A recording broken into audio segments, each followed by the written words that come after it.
खंडेश्वर येथे राष्ट्रीय खाद्यतेल अभियान गळीत धान्य सन 2024 ते 25 अंतर्गत शेतकरी प्रशिक्षण कार्यक्रमाचे आयोजन करण्यात आले होते। या कार्यक्रमास माननीय श्री पुरुषोत्तमजी भुसारी तहसीलदार नांदगाव खंडेश्वर, श्री तालुका कृषी अधिकारी श्री रोशन इंदोरे, प्रमुख मार्गदर्शक डॉक्टर आनंद वरघट, कनिष्ठ संशोधन सहायक कृषी विज्ञान केंद्र दुर्गापूर श्री सावरगावे, जिल्हा व्यवस्थापक कृभको हे उपस्थित होते। यावेळी श्री रोशन इंदोरे तालुका कृषी अधिकारी नांदगाव खंडेश्वर यांनी प्रशिक्षणाची रूपरेषा सांगून सद्यस्थितीची पीक परिस्थिती विशद करून विभागाच्या योजनाबाबत माहिती देऊन शेतकऱ्यांना योजनांचा लाभ घेण्याचे आवाहन केले।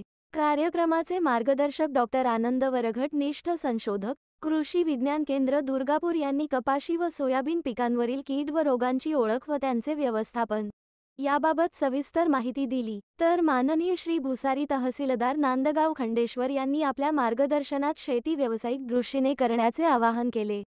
या प्रशिक्षणास कृषी विभागाचे अधिकारी, कर्मचारी यांचेसह शेतकरी बांधव मोठ्या संख्येने उपस्थित होते। कार्यक्रमाचे सूत्रसंचालन प्रेरणा डफळे, तालुका तंत्रज्ञान व्यवस्थापक यांनी आभार प्रदर्शन पुरुषोत्तम वंजारी, कृषी सहाय्यक यांनी केले। MK डिजिटल न्यूज महाराष्ट्र करिता शिवणी रसुलापूर येथील प्रतिनिधी मिलिंद कडू।